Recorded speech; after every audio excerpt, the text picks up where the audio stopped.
You are listening to Catalyst Talks, conversations with change agents, outliers, superheroes, and truly conscious leaders modeling what it is to be an unstoppable force for good in this world.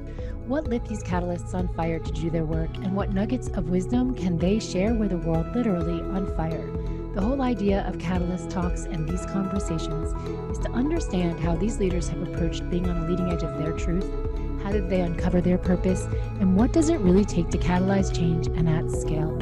I'm your host, Stephanie Trager. I'm a consciousness catalyst and soul coach to superstar change agents in business, leadership, and life.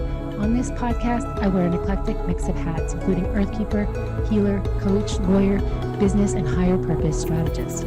My intention is holding space for higher purpose, peak wellness, and soul mastery so we can live in harmony with ourselves, each other, and nature.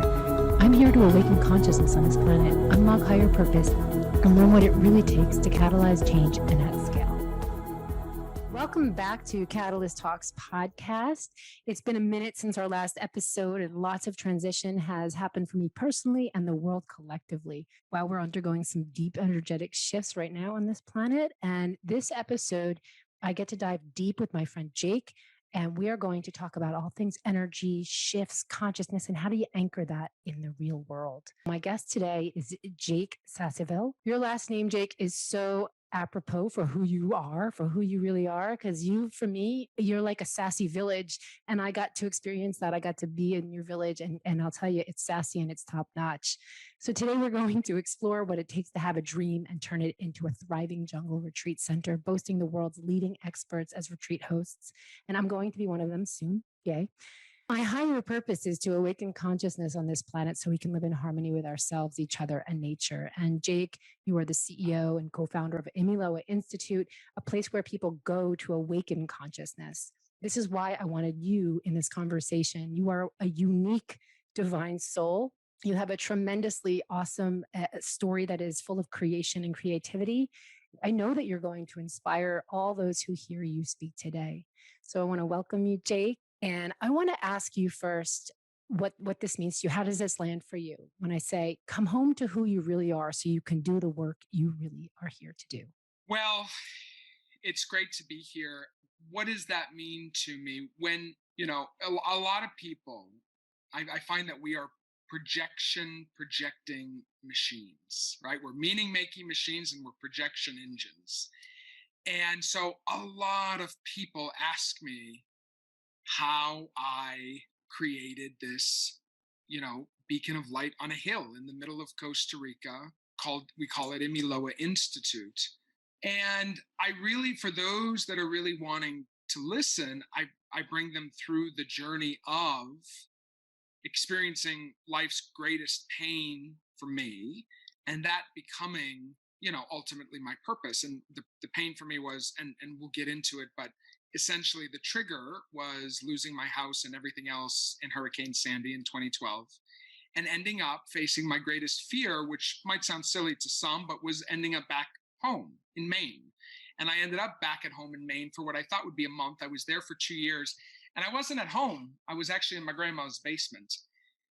And so what that taught me is that what I was seeking in the external validation and the propulsion of self-will and trying to make it, what I realized in that basement over 2 years was that I could create from a place of surrender, and I could live life on life's terms. And if I did that, no matter what would be going on around me, chaos or catastrophe or beauty and brilliance, that I would be at home. And so that's what comes up for me when you talk about returning home to, I'm going to paraphrase it, but returning home to find your purpose or deliver your purpose to the world. Did I paraphrase it pretty badly? I love how you paraphrased it because it was totally different, but that's what it means. That's why I said, what does this mean to you? Because come home to who you really are so you can do the work you're really here to do. There it is. And so when I actually came literally home to the basement, I realized I couldn't keep living life the way that I was living it, which was going to make everything happen the way that I thought it had to happen. I had to actually create in a space of surrender. And a lot of people argued with me when I started kind of talking about this early on, but because of course it wasn't integrated. And of course, the most obnoxious thing to me is all these woo woo spiritual people who are totally unintegrated in what they're talking about. So I got why people were like, yeah, but surrender, man, that's like giving up. And I couldn't explain it at the time, but it's actually the opposite of giving up. It's actually totally giving in and turning over my own will, and in some ways allowing the ego to go on its pathway to death. But anyways, I really love that you asked that question. Thanks for opening up with that. So then, Jake, who are you? Oh, snap. Let me have a sip of water first, won't you? We don't do the shallow. We start off deep. I don't really know who I am. And this isn't esoteric. I think I don't know who I am because I've been spending so much time trying to create, in my teens and 20s, trying to create the image of who it is I want it to be. And I thought I could do that through self will and through working hard and through being successful. And I realized that is not possibly who it is I am. That manufactured image, I was in television. I decided that I wanted to be the youngest host in late night TV history. And at 21, it happened on ABC after Jimmy Kimmel. And I created this image. And Wayne Dyer says, if you are what you do, then when you don't, you aren't. If you are what you do, then when you don't, you aren't. And so when I lost everything after that first show, when I was 21, I realized, shit, I can't actually associate with who it is I think I am. That might be one of life's greatest mysteries. So I think everything I create and everything that I kind of move forward with in life is actually revealing more and more to myself who it is I am, which in of itself may be unknowable. I don't mean to talk in code, but because I think God and higher power is unknowable, and I think that I am, a piece of that, and so then that makes me unknowable. So, yeah, it's kind of why I've backed off from the idea of who am I, or rather backed off the idea of trying to answer who am I. I'm fine with the question of who am I. I love that. I love that. There's a lot to unpack in everything you just said. I find myself saying that a lot on this show when I'm speaking to people. But I think what I want to get to, what really stood out at first, and what I know of your journey, and what I want to hear about with Imiloa is this sense of inspiring other people. People think that we think that when we're going through the hardest time ever, that's what it's about. But really, it's about who you get to become on the other side. The dark night of the soul is not the end, it's the beginning. And so what for you, like you were in the basement, just all of a sudden you had that awareness that surrender is the way. You must have been going through something. So tell me, like, take us on that journey of you were in the basement and then what, like, where did this idea, because I really want to get to where the idea for Imiloa and this incredible, if anyone hasn't been there yet, it's this incredible, like, tell us what it is. It's in a beautiful retreat center, but it's a place in Costa Rica that is so magical. Where did that idea land for you, and how did you make it happen? Well, first of all, Imiloa is magical, and I don't know how the hell it happened. I don't take much responsibility for it. I'm just stewarding the vision of it. I mean, Stephanie, you and I reconnected after 2 years of you being here, and it was as if you just left here yesterday, and you haven't been here for almost 3 years. And that impact at the nature, we're situated in Costa Rica, which I'm sure your listeners know that is beautiful. Imiloa is at the top of the mountain, out at the end of the road, on the edge of the cliff overlooking the Pacific. And I think part of it has to do with nature towering over us. There's something that reminds us about what it means to be human and conscious when you're around this much nature. Some of it is the aesthetics. It's really sensual up here. 200-year-old homes from Bali, geodesic domes dotted along the river with your private river meditation path, and kind of jungle bungalows, we call them jungalows, with bathtubs out to the sloth sanctuary. I mean, it's a cacophony of like delight and surprise. And, we have a great team. The food is nourishing. So, it has kind of all the ingredients, as you know. The seed for it, I've been working on my second book, and I just took 10 days no contact, which was fabulous, by the way, in Oaxaca, Mexico, and actually outlined the book. And I'm going back. Like, I'm really trying to figure out what that moment was, because there wasn't a moment, it was a series of moments. But I think the idea to create the experience of home where human beings can awaken their consciousness started because I really didn't have a tremendous home environment. And not like I was abused or like I experienced a tremendous amount of poverty. It's not an issue in that regard. It's just, my parents thought they were doing the best they can. And as I've become an adult, I realized they had a lot of obstacles to being able to do that.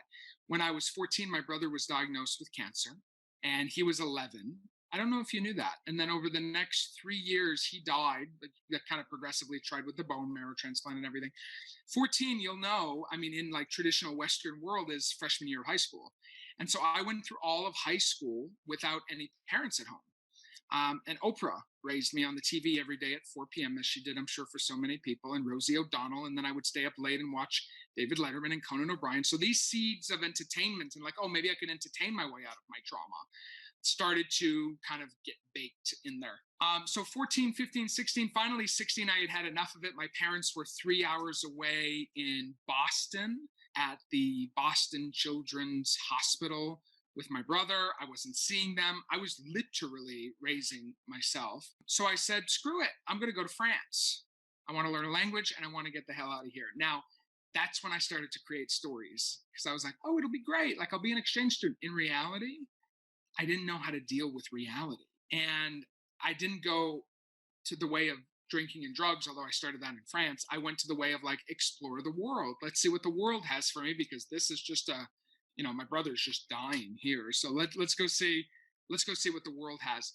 And my parents, it's not even that my brother was dying, because that in of itself, I've learned from Gabor Mate, Dr. Gabor Mate, who's a psychotherapist, and I do compassionate inquiry work with one of his proteges.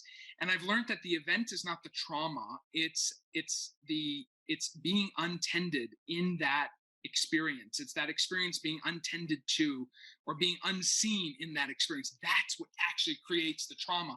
What happened generally, according to Mate, is not the trauma. So it was everything that was happening around my brother dying, which is what was happening, that was causing this trauma for me.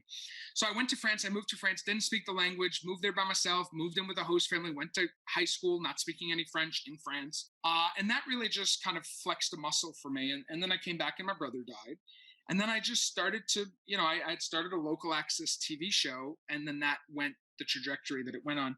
But that trauma, it was not feeling like I had a home, even though I had a home and my parents made 30 grand a year. They were like, I was from that side of the tracks. We could have been a happy family, but they just didn't know what they didn't know. I've learned now looking back. And so this idea of creating home, I've never felt like I've had a home. And so it's kind of interesting to me that people come here and the feedback that they give the team is, some people, they say, well, I feel more at home here than they do sometimes in their own home.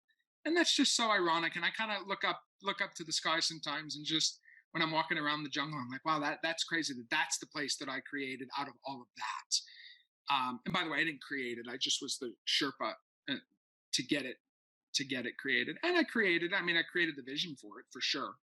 But every day, Imiloa is recreated by those that are working here. So I would say that's the beginning of it, honey. And then I basically went into a rinse, wash, and repeat pattern of trying to assert my power in the world. So step one was sort of, I'm powerful because I work hard, because I always have been a hard worker. Step two was I'm powerful because I'm successful, because I'd have a little modicum of success. And then I would sort of rinse, wash, and repeat that pattern until I hit the basement. And then I went to step three, which is I'm powerless and my life is unmanageable. Step one of my 12-step program, but that was kind of my third step. And then I really struggled with powerlessness, because I'm like, how do I create anything if I'm powerless? So then I went to step four, which is that I admit my powerlessness, not because I'm powerless. I admit my powerlessness so that I may be empowered by a higher power. In other words, my step four on my journey in that basement was like, oh, okay, I need to get myself out of the way in order for me to actually live a life that I want, which is a paradox in and of itself. And then things started to happen. And then I was like, oh, I started to make money. I did a podcast. I did 300 episodes of a podcast from Grandma's basement. This is after 5 failed businesses while in the basement. 6th one worked. Thank God it was a podcast. And the podcast was just called The Jake Sasseville Show. And it was at the intersection of culture and consciousness. And I interviewed famous and not so famous people around those two subject areas. I did 300 episodes of that. Grandma didn't have internet. You need internet to do a podcast. So I did the podcast in the Dunkin' Donuts parking lot down the street. and was nearly arrested twice for uploading my show at 2 a.m. because I had to hit the London commute because I wanted to always have like 8 a.m. in London is when the show would launch. I mean, this is how scrappy I had to be to get out of that basement after 2 years. But the first podcast did 250,000 downloads. That's a lie, actually. The first podcast did just under 100,000. And then I averaged 250,000 downloads a month at the beginning of podcasting. And I started making money with ads and got myself out the basement. But then I had like spiritually come to a place where, okay, I admit my powerlessness so that I may be empowered by a higher power, but I don't want to be in grandma's basement. I don't even want to be in Maine, and I don't want to be in New York or LA. This whole thing, I was like, well, what do I do there? And then my friend called me and she's like, well, why don't you use what you've learned and go somewhere you actually want to live rather than go somewhere you want to live to work? And I was like, that's an interesting. And she says, do you remember how you felt at my wedding on Maui? I said, yes, honey, but I'm in grandma's basement and nobody moves to Maui. What's the matter with you? Slap yourself twice and call yourself silly.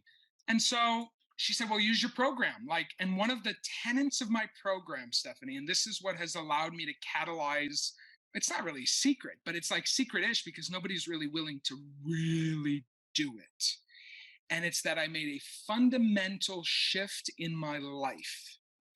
I went from being in the results-based business to being in the action-taking business. All my life, I lived for results. If I can get to France, then I won't be alone. If I can get into college, then I'll get out of Maine. If I can be successful, then. My life, like many of our lives, was an if-then.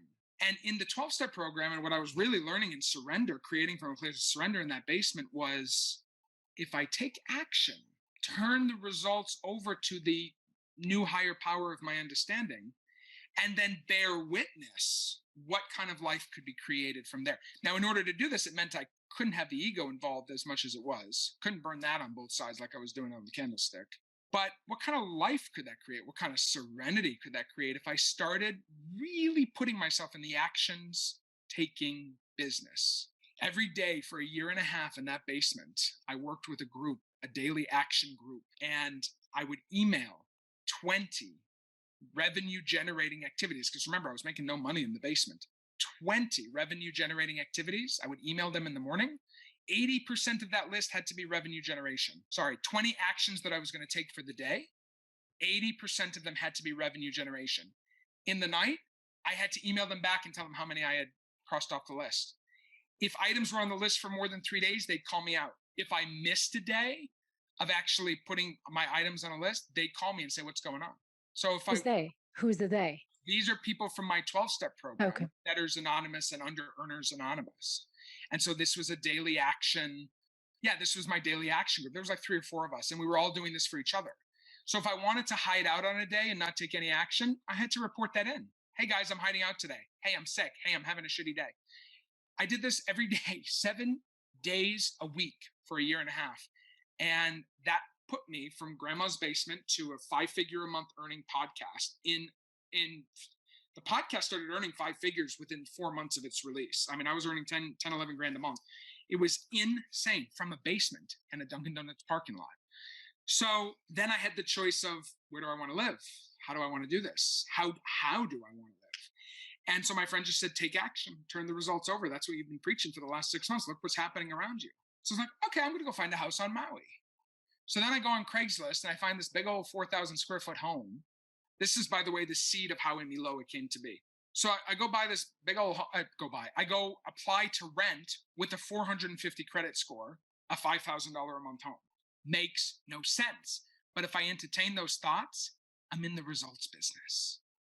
Oh, if I could just do this, then my credit score could be higher. Oh, if I rented a smaller house on a different island, then I could move to Hawaii. No. What do I desire? What am I in alignment with?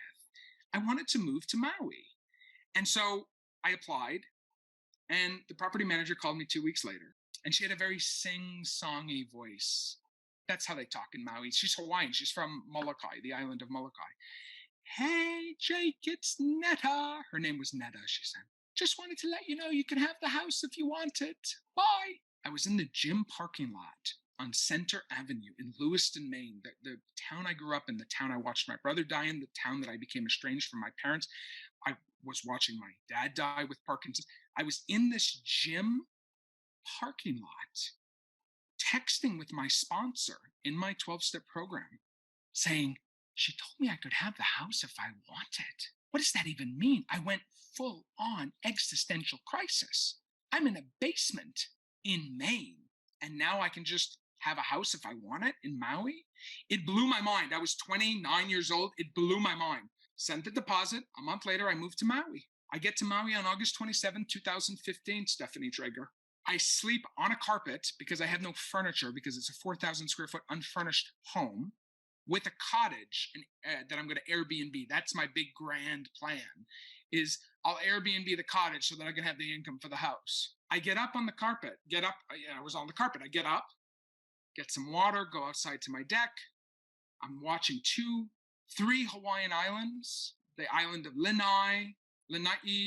I see Molokai, and I see Koholave, which is the island that's no longer inhabited. I'm at 3,000 feet in elevation. The birds, the smells, the visuals. And then all of a sudden I hear, I said, oh, it's a 4x4. It's like a little doom buggy. And I look down because my deck is up high, and I look down on the street from my deck, and it's Oprah. And I said, what? I literally went from grandma's basement to Oprah's neighbor in a span of 24 hours on Maui. It was Oprah and Gail for the end of their, I guess they take summers over there. And she was just cruising along from one gate to another, because she has like 1,500 acres there. And I'm like, what just, like everyone's running around. That's all these spiritual people talking about quantum leaps and I'm going to manifest. And I didn't do a damn thing except for take action, Stephanie. And all of a sudden, I've created this. So then I'm like, wow, I got to do something. So I went to the Salvation Army because I'm from the wrong side of the tracks, and I furnished my whole house. So I love this story, and I'm listening to this story, and it's like there's so much in between. So you are sharing a paradigm of living, of being, of creating. And what was, okay, so between the time of, I want to move to Maui, I'm going to take action, what kind of mindset were you in? Like, what was you must have had those moments where you're just surrendering, right? And then what were some of the sabotage? Was there any sabotage? Was there any, the contrary, the inner conflicts, or were you just kind of super clear? I was clear and I was vague at the same time. And I think that's the journey that we're on. Thanks for the question. I think that there was a lot of fear. What I realized is that courage is not the absence of fear. Courage is, and I'm sure this is a quote from somebody, courage is taking action in the face of it. So like when I had to fill out the application, I literally, everything I was filling out, I was like, Jake, you're like crazy. Like this is, and I was calling my sponsor and she's like, by you allowing the self-talk of you're crazy, you're kind of inching toward that results business. Just take action. It doesn't matter what happens. I mean, it really broke me. It was really a boot camp of breaking that probably generational habit of like, yeah, but what? And so I submitted the application, and then basically I received whatever happened from that. Then she needed references. So I sent her my references. Then she needed bank account information. Okay, I'm terribly embarrassed by my bank account information, but here you go. And I didn't make any story up about it. I just was like, okay, boom, boom. And life became, that kind of 2-week period taught me a lot that I now do. And I especially use it. I wasn't in crisis because I was in the basement. Grandma was feeding me. Thank you, Grandma. But now if I'm in crisis, which happens rarely, but COVID, brought everything to the surface for a lot of people. I use those same techniques that I used that 2 weeks in the basement, and that very hyper concentrated, just take the action, just send the email, just do the spreadsheet, just show up on the call. And people think, well, of course, that's what a hustler does. Yeah, but I don't care what comes out of it. That's the thing. That's why I'm like lethal in business, because I actually don't care. And it's bizarre to sit on the other side of a table in business, the proverbial table, and for the person actually not to, I'm not, we're in a real estate deal right now. If it goes through, it goes through. If it doesn't, it doesn't. That's okay with me. The other side might think, oh, well, he needs it to go through. I don't. And so it is very empowering to remember the agency and sovereignty. And I hate to use those woo-woo words, but really, agency over body, sovereignty is freedom. We have that to choose. We get to be choosy. Does that answer the question? It does. Sovereignty and agency are not woo-woo words. Are they not? They're very grounded. I mean, sovereignty is like it's a pillar of the United States of America, right? Agency is a legal word, actually, right? So these are very grounded words, and I think that they now have stigma to them. I think, right? I think it's more of the question of stigma. Let's go back to the dark night of the soul and how that has a bad name, has a bad rap. I think a lot of people come to Imiloa on retreats, and they don't even know that that's what they're experiencing. So something about. So that's the big thing. When you say dark night, and when anybody talks about the dark night of the soul, the thing that I realized, I remember I was with my father in Maine. I was about 6 months in, and the winter was coming in, right? Because I got there in July, so the winter was really starting to come in. And when the winter comes in Maine, whoa. And I'm like, oh my God, I'm going to be in this basement for a while. Like, this is not. And I remember my dad, because he had Parkinson's, he couldn't speak strongly all the time. His vocals were affected. And so he whispered, but not on purpose. As he was listening to me, he's like, whoa, it sounds like you're in a dark night of the soul. And because of the whisper, I was like, huh? And he said it again. And I was like, oh my God, what's that? And I started to go into a deep dive of what is a dark night of the soul. And the most powerful thing that I learned in my investigating what a dark night of the soul is, it was the last paragraph in this particular piece of literature that I had read, Stephanie, and it was, how do you know when the dark night is over? You know when the dark night is over when you realize that there was never a dark night at all. And I was like, okay, I don't know what that means, but it's powerful remembering these things, because so many of us, they don't have their dad necessarily whisper talking to them saying, it sounds like a dark night. They just think life is ending, because it is. We're going through, it's a series of, in the Billy Joel song, I just started singing Billy Joel. It's a series of hellos and goodbyes. It's a series of lettings go. It's a series of lettings go. Well, I mean, everyone has their own journey. My journey has been one of many, many dark nights of the soul. We many people have that experience, and it's what I've learned through that is that's that understanding how to navigate okay, that's what this is, and navigating through it, and then coming out and saying, oh, it wasn't a dark night at all. I love that. Thank you for sharing that. That's how I learned how to travel through it, by going through it. And I can see it when someone else is in it, and it's like, awesome. It's a gift. It's the best thing that's ever going to happen to you. And I just finished watching Gabor Mate's new film on trauma, and that line that you quoted from him, around what the trauma actually is. And the dark night is just an opportunity to unwind and revisit those experiences and give ourselves that attendance that wasn't there, and recognize that, because it's those traumas that are seeking attention, and how it actualizes in a new experience, in a new journey, in a new choice, a new decision. I think that's the most important piece. And so connecting whatever trauma might have inspired that journey through the dark night that wasn't the dark night for you. And you know what? I love talking to my guests here, because everyone on this show, you're all catalysts who are scaling your impact. And the biggest thing that differentiates the person who can scale or really take an idea and create and actualize the how, you shared with us the how, that it's the decision to do it. And that I want to hear from you. Like, what was your defining moment, your decision to, could have been, you shared with us about what was that decision to move to Hawaii, but what was that catalyzing moment or defining moment that created Imiloa? Well, there were many, because here's what happened. So 7 days after I moved, I told you I furnished the whole place at the Salvation Army. 7 days after that, and by the way, it was a nice home to be furnishing at the Salvation Army, but luckily Maui's with a bunch of wealthy people, so I just furnished the home with very nice things that people were getting rid of before they left the island. Within 7 days after, so 14 days after arriving, my Airbnb had its first booking, and it was never empty for 3 years. Every night I made, double the rent on it. And that provided for my life. And that was unbelievable. What that did is it triggered me saying, okay, so that's my Airbnb in the backyard. What am I doing with my 3-bedroom house? I was a little semi-retired, honestly. I was like, how did I just go from the basement to further retirement? I mean, I was, because I had a cleaner for the Airbnb. So I'm like, okay, well, I have this big old house now. Like in October of that year, I was like, okay, let me just invite people. So I kept my doors unlocked. I never once locked my doors when I left or arrived at the house. I would go in through the garage and I'd keep the upstairs door unlocked. And I basically just started putting it out to friends and friends of friends and friends of friends of friends that anybody that needed a home in Maui, I had 3 bedrooms. And I'd give them a clean set of sheets, like a nice bed, and I'd make breakfast in the morning.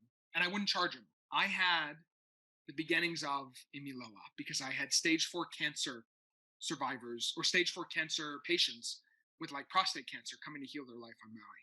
I had my friend who's a Rwandan genocide survivor came to write his book on Maui. I had social activists who needed a break from the spotlight, who found out that there was this beautiful home on Maui by this crazy character.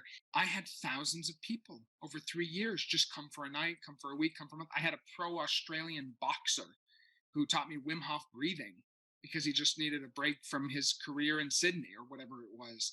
And I started to identify, it wasn't like a decision step. The decision was just to show up. I think people think they have the fact that we think that we have any decision over to do anything is the ego coming up and the results-based business coming up. My only decision that I ever made, in fact, I make a lot of decisions as CEO of Imiloa, and I'm even trying to turn that volume down, honestly. I'd like to be in the more of a, we'll see, kind of phase, but unfortunately the job as it's currently structured requires me to make decisions. And that's okay. But I didn't make decisions. All I did was, I made one decision to show up. And so I just kept showing up, changed the bed if I had to, made breakfast if I had to. And I started to see this pattern of people liking the home in Maui, and I wasn't doing anything. And I was like, well, I'm not really doing anything, but I am because I'm showing up. So then I realized people want to feel at home in their transformation. The moment, I will tell you, I had two very moving, one very, very, very moving moment where I was like, not only do people like to be at home in their transformation, but something is happening in this house. Like something is happening in this vortex. And it has something to do with something that I'm putting out there because I'm here and this house has been here for 20 years. And I'll tell you the story because this really moved me and moved me in a direction of like, okay, this might be something. And it has nothing to do with what I did. It had to do with how I showed up. It was December of one year, and there was a lovely couple that stayed in my Airbnb. They were from Baltimore. It was a white male and a Vietnamese lady. And I liked them so much that occasionally I would invite people up to my house for dinner from the Airbnb. She started telling me this heroic story of how she was on the last helicopter out of Vietnam back in '75 before Vietnam fell. It was enthralling. And after dinner, they went back to their cottage and 9 months later, I had a couple, a friend of a friend, staying in the upstairs house with me. So they didn't pay. It's not like they were an Airbnb. They were just friends of friends of friends. And it was a white male and a Vietnamese woman. Didn't think anything of it because I was seeing so many people at that point. Like the house was just this, it was more than a bed and breakfast. It was like everybody knew that my place was the place to hang out at. But they were there, and they were there for like 3 nights. And one night at dinner, this woman starts telling me that she was on the last helicopter out of Vietnam in '75, and that her best friend was also on that helicopter, and she hasn't seen her best friend in 45 years. I literally was like, wow. Excuse me? And then I went back in my records because the Airbnb, I could go back, and I found this woman. It was the woman.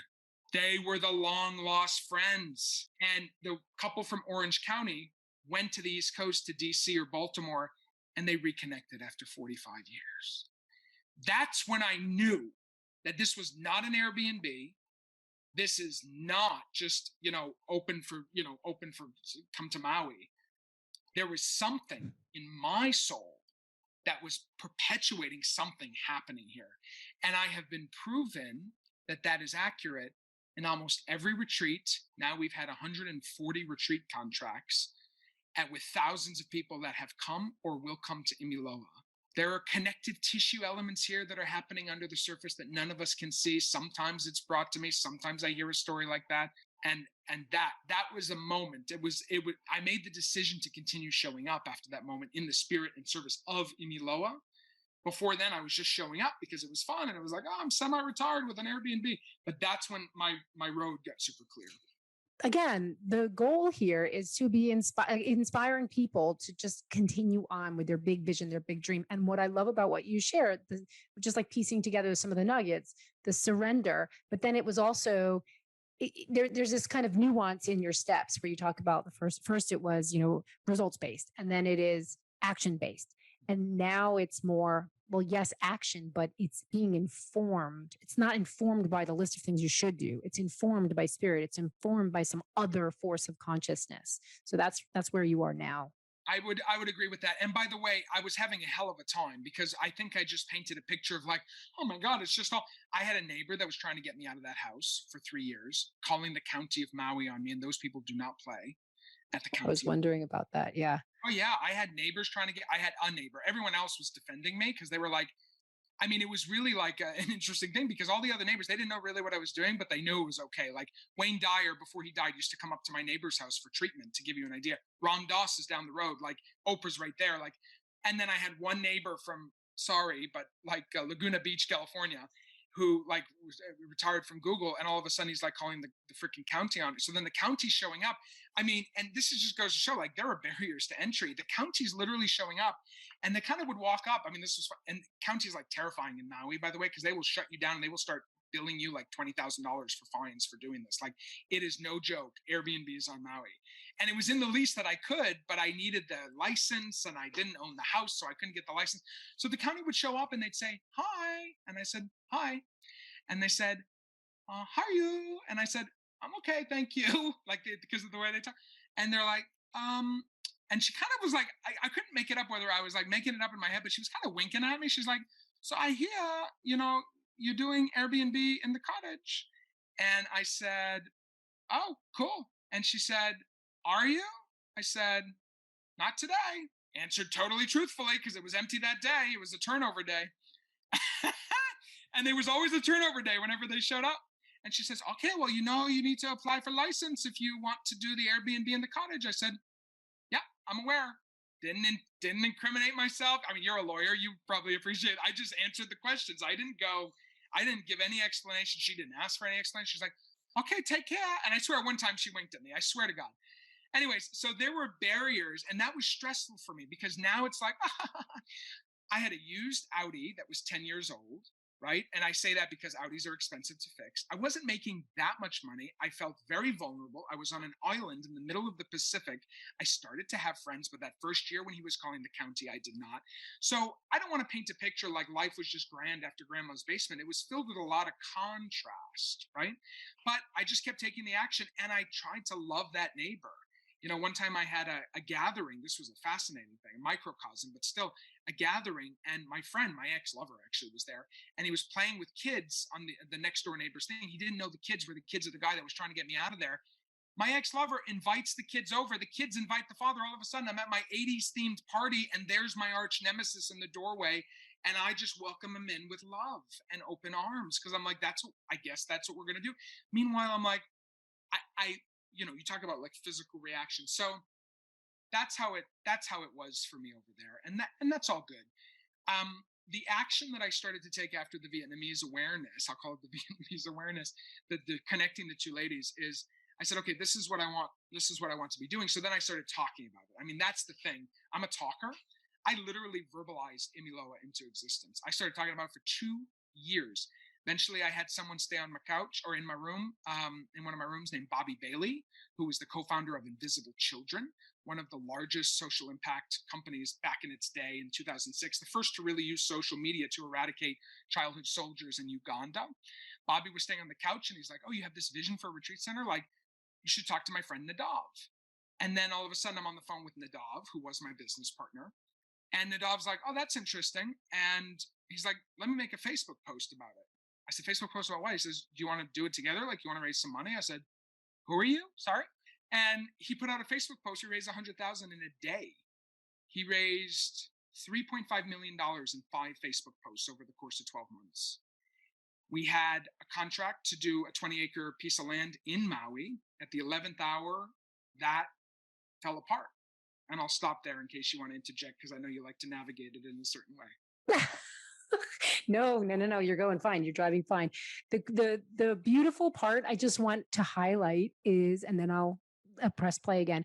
The beautiful part to highlight is the truth of, you could be at the top of your game. You could be like living the best life ever. You could be accomplishing, creating in your joy, in your flow. And yet the polarity of life, it doesn't mean that there's not the challenge, the polarity, the resistance, the, challenges. And so it's just moving through them and how you can just continue to take action. Well, Steph, it's the opportunity to break patterns. So 5 years ago, if the neighbor would have come in, I would have told him to get the F out.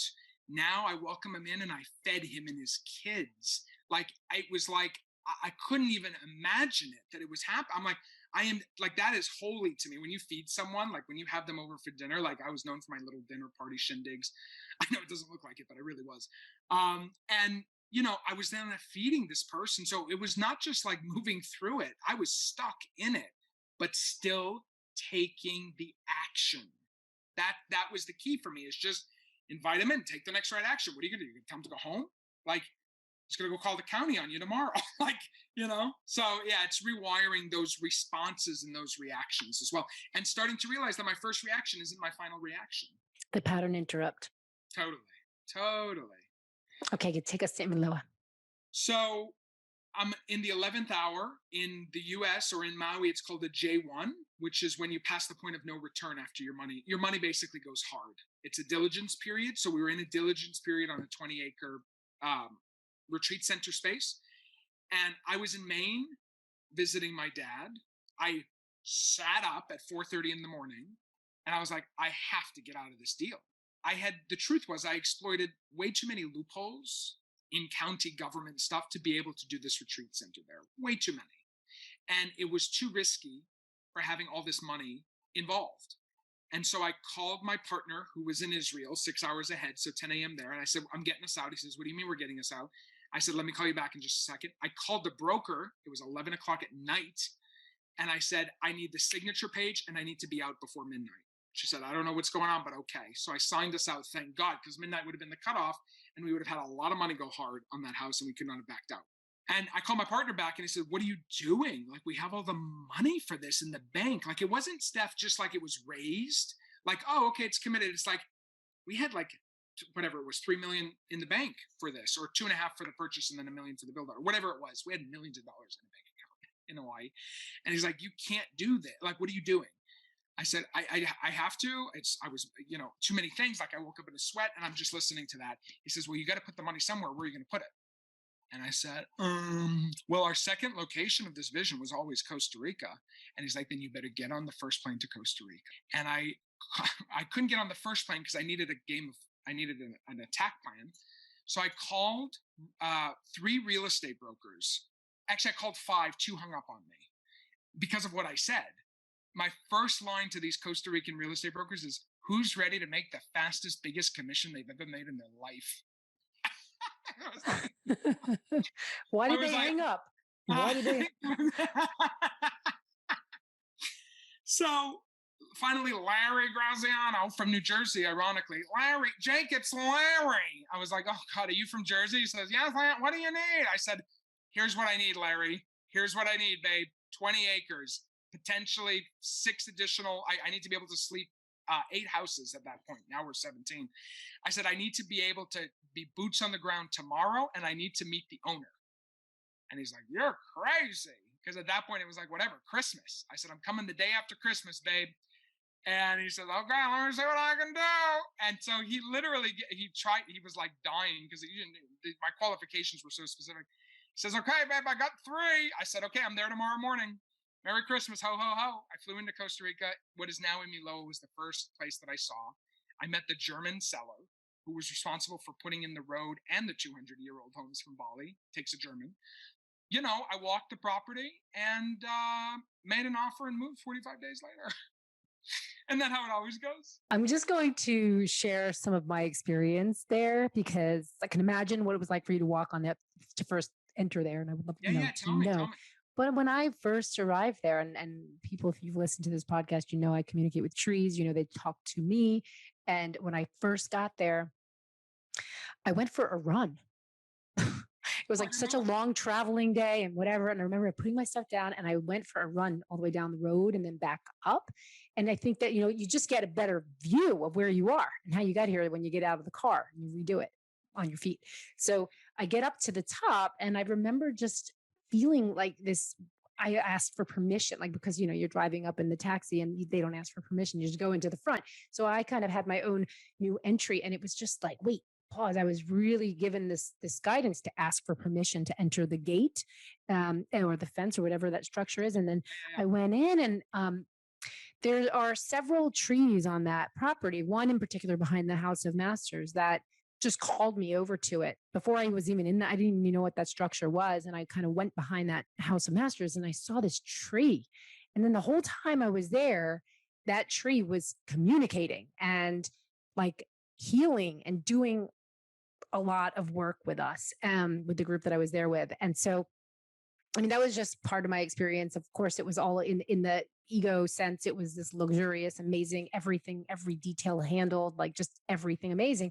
But the land there is so speaking. It's speaking. It really was talking to me the whole time. And so when I left, so I started looking for property right there. I'm like, I got to be right there, right around there. And I saw some for sale signs. I actually called the realtor. There was a property right next to it.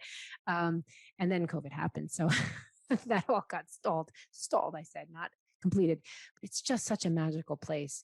And that's not even talking about what actually goes on there. So, yeah. The other thing to kind of piggyback, I love the idea of permission, which, by the way, 3 years ago before we came here, I never would have known to ask the land permission for anything because, I lived in New York for 10 years. I'm from Maine. We don't really communicate with the nature. Like, it's beautiful to look at, but we're not a part of it. And down here, you're really a part of it.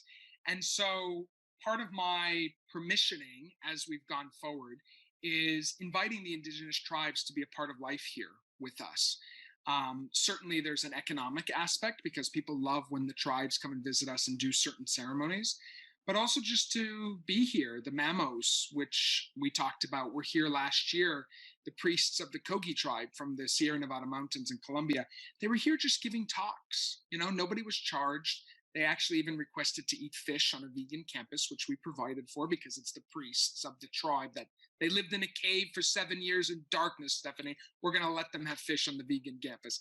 But, it's those blessings. And like the indigenous tribes have kind of walked this land and, the Mamos buried crystals at the waterfall and activated it and named the waterfall. There's crystals buried beneath all of the accommodations that we built to activate certain points of the accommodation. So it's never a surprise to me that people are activated as much as they are on this campus, but it is always in wonder. I'm always in wonder when it happens. I absolutely love that the Kogi Mamos were there because the year I was there in 2019, in 2018, I stayed in a Kogi village in Colombia and was doing work and then ended up, I sit on the board of a nonprofit called Dream Change.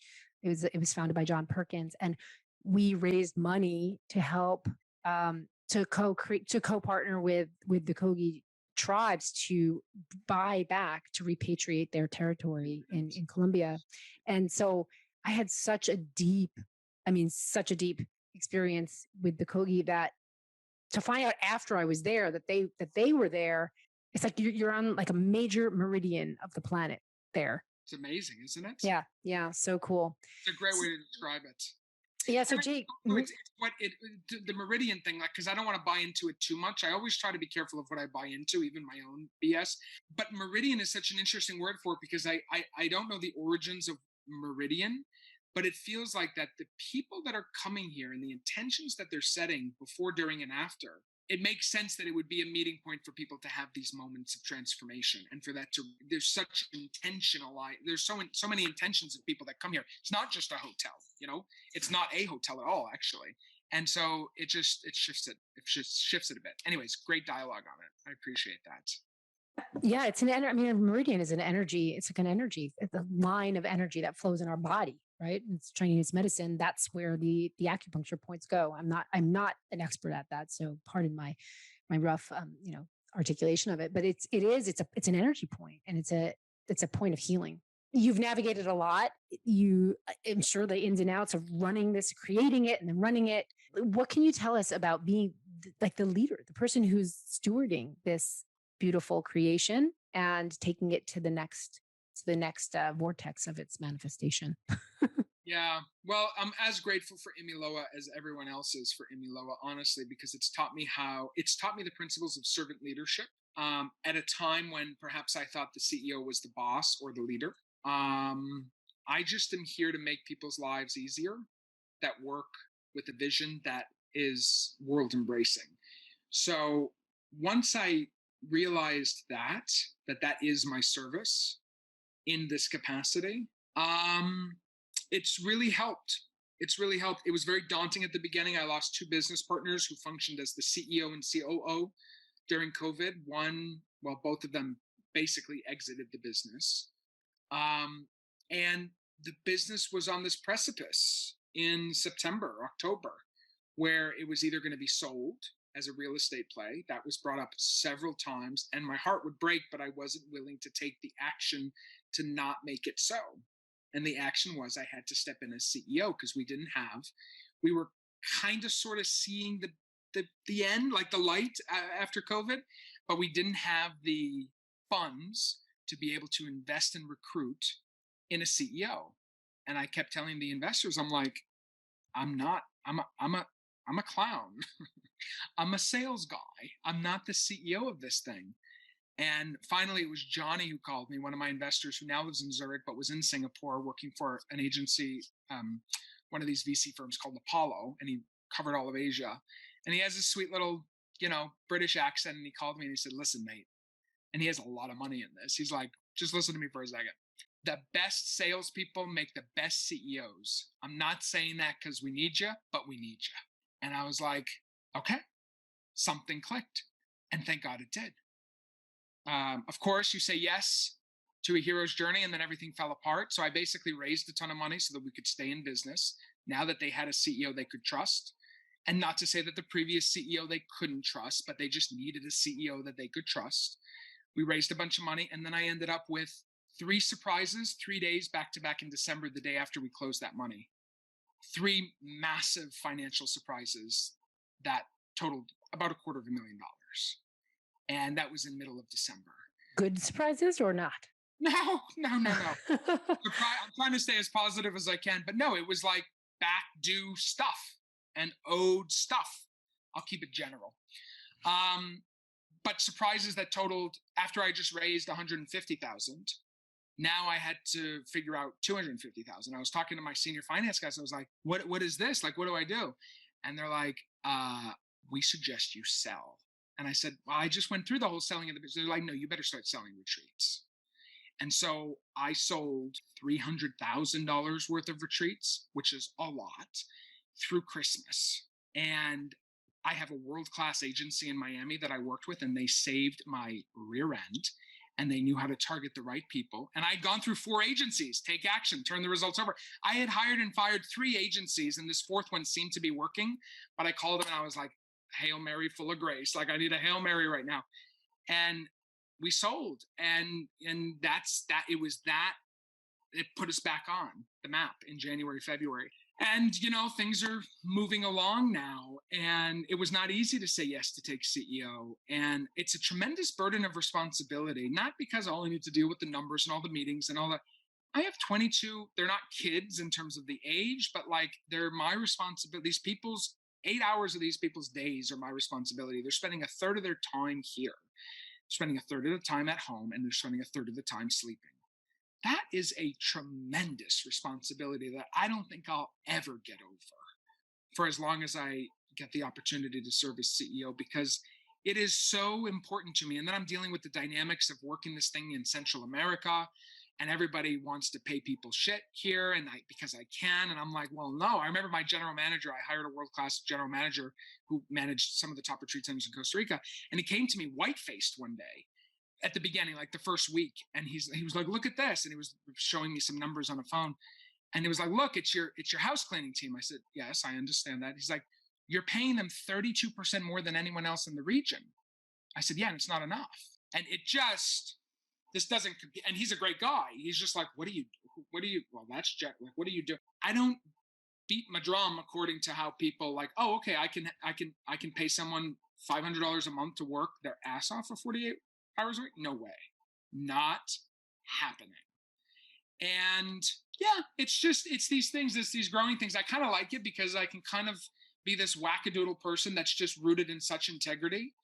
I try to be rooted in integrity. I don't know if it always, but I do feel like I have that center point. I have my prayers and my meditations, and like I'm a member of the Baha'i faith. And so all these things inform my actions. I'm not out here doing power grabs or hustling people. You know, one of the proudest moments, I think of that, selling so many retreats in such a short amount of time during a dead time, during a pandemic. I mean, Christmas is a dead month for sales. A lot of people know this. For not for sale, for selling the type of thing I was selling, not for e-commerce and stuff. But then on top of that, we're still in a pandemic. Countries are still closed. And I'm like, okay. And I never once hustled. I never said, please, or this would really help. Or I just said, if you want it, I'm here. And I just had enough conversations with people that ended with, if you want it, I'm here, that enough people wanted it. And thank God I was still there, you know? So good question. Good interview, Stephanie Trager. I like you. Good answer. And you know what? It's just like bubbling up is this desire to know, because I know you've done a lot of work, your personal work, and what I call the inner work of impact. I'm around a lot of people who are very focused on external impact. It's the name of my a series I'm going to be producing. It's like, well, okay, we want to save the world. We want to do all this. We're doing great work. We're impact. We're investing. We're sustainability. And are you doing the inner work? And how deep are you going? Because we cannot have a sustainable world unless we focus on our personal growth. So I want to know for you, because I know that you've been on this journey, you go deep and you share it openly. You share a lot of your vulnerabilities, which is really inspiring. What is your growth edge right now? What is feeling like really challenging or an opportunity for you that you know is going to, like, if you can keep walking through it, keep taking action and looking within, what is your growth edge? Can I answer that with a little bit of context? Of course. So there's a distinction to be made here. And this is being in the world of transformation, which I never expected. I don't know if I said this, but I never attended a retreat in my life before I created this place. And now this is what the result is of not doing that.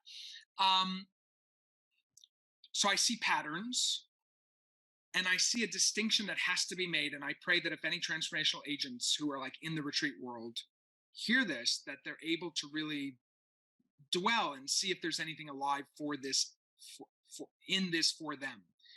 There is a distinction that is not often made between healing and growth. Healing is when we recognize unmet trauma and we do whatever needs to happen in order to focus on that and make sure that we just bring in some awareness and some love in whatever way. Some people do ayahuasca, some people do a retreat, or a leadership retreat. Some people do follow a religious order, whatever it is. The healing has to happen before the growth. The problem that I see often is a cycle of healing. So now people are going to ayahuasca retreats every weekend. I don't think that's how it's supposed to be used. I don't know. I haven't done ayahuasca, so I'm not going to be a hypocrite. But I don't believe, we've had enough of the indigenous members of the society of different Central American countries here that I don't know if that's, weekending with ayahuasca is necessarily the way to do that. And that perpetuates, and I know you have more experience in this than I do, Steph, but let me just get this through, that perpetuates this healing thing, which I don't think is the healthiest. And that's why I'm really scaling back on these types of retreats at Imiloa, because I saw the same people every quarter coming and I'm like, and that was just every quarter. Anyways, so that's healing and that takes on its own. Then there's growth, which is the edge that you're talking about. Now, might require me to go in and look at some things in order to have that. And the problem with always being in growth is that then you start to become like, I believe that perpetuates the spiritual bypass, which is rampant in holier than thou. I talk to nature. I have access. I have the experience. Because you're in this growth thing. I think there's a balance. I think there's an order. I'm still investigating it for myself and what that actually means in my own life. But there does seem to be a distinction. And right now I am In the basement and even on Maui, I was interested in healing a lot of what I had caused for my life, and maybe even with generations before me, like just family stuff, growing up on the wrong side of the tracks. And then from the end of Maui till about last year, I was in this growth, like growing, growing, growing, and I'm still there. Now, the edges that I'm hitting in my growth, I think might need to go back and do a little bit of healing on. So now, to be thoughtful about your question, I just wanted to get that out because I don't think of like, oh, growth, I want to grow and self-develop. Like sometimes it's a stage of growth. Sometimes it's a stage of quiet and healing and being in the woods or whatever. In many ways, I wish I had that because I'm so outward now with everything that I've learned and integrated, and it's exhausting. Like I am exhausting myself, and it's not a prize.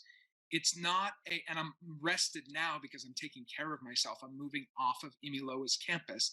I'm making some moves that will not exhaust me, but it is servant leadership.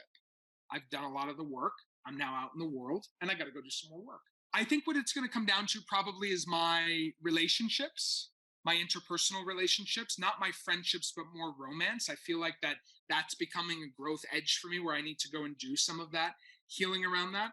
I've had some people that I really respect that have invited me to do ayahuasca with the Shipibo tribe, which is I believe the origin mother tribe or father tribe of the medicine. Like they're the ones that work with the medicine most prominently, I think. No, she's saying maybe not. Well, anyways, the Shipibo tribe, and they're one of the tribes in Peru that work with the medicine. I have some fear there. Yeah, and it's on the romantic side because I didn't come out the closet till I was 24. I don't really know why. I live my life as an openly gay man, but not particularly engaged in any meaningful romantic relationships at the moment. Practiced 3 years of abstinence after, waving my freak flag around New York for the better part of 7 years. So that's a growth area for me. And I think that could very well, I may discover things that will impact everything else in my life. But that is the thoughtful answer to a most lovely question. I love that answer. There's so much beautifulness in that. And I thank you for being honest and open with that. There's of course, because we're one whole person. So we'll work in one area and we affect another. I just want to go back to what you had said earlier, the context setting, which was so beautiful.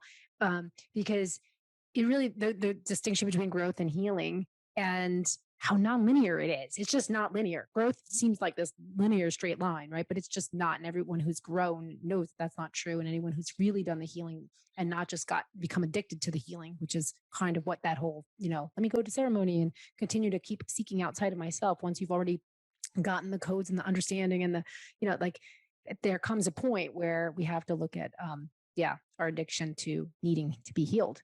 Yeah, totally. And I must say too, there are caveats in this. This is not like blanket statements.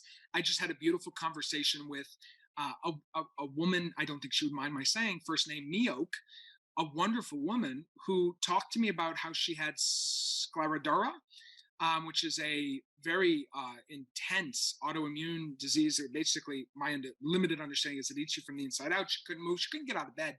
She drank ayahuasca every day in her bed in Boston for 2 years, and she now travels the world, and she had a 2-year survival rate or whatever, and it's 11 years into this, and now she's walking around, she's out of a wheelchair.